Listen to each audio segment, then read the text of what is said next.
শ্লোক ৬৪।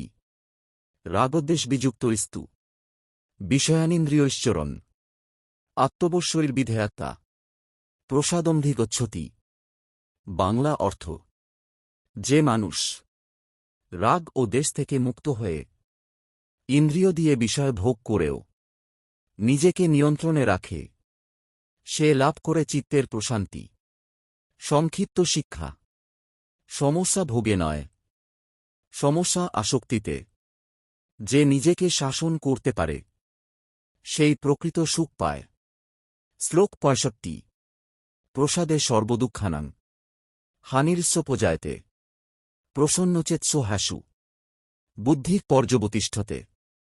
বাংলা অর্থ: যার অন্তরে প্রশান্তি আসে তার সব দুঃখের অবসান ঘটে। প্রসন্ন মনে খুব দ্রুত স্থির ও সুস্পষ্ট বুদ্ধি জন্ম নেয়। সংক্ষিপ্ত শিক্ষা: শান্তি বিলাসিতা নয়, শান্তি হল সমাধানের উৎস। স্থির বুদ্ধি ছাড়া সঠিক সিদ্ধান্ত হয় না। শ্লোক ৬৬। নাস্তি বুদ্ধির্যুক্তস্য ন চায়ুক্তস্য ভাবনা ন চাভাবয়ত শান্তির অশান্তস্য কুত সুখম। বাংলা অর্থ: যে মানুষ সংযমহীন তার স্থির বুদ্ধি নেই। যার স্থির বুদ্ধি নেই তার সঠিক চিন্তাও নেই। যার চিন্তা নেই তার শান্তি নেই। আর যে অশান্ত তার সুখ কোথায়?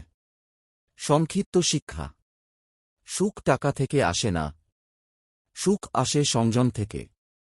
সংযমহীন জীবন মানে অশান্তির জীবন।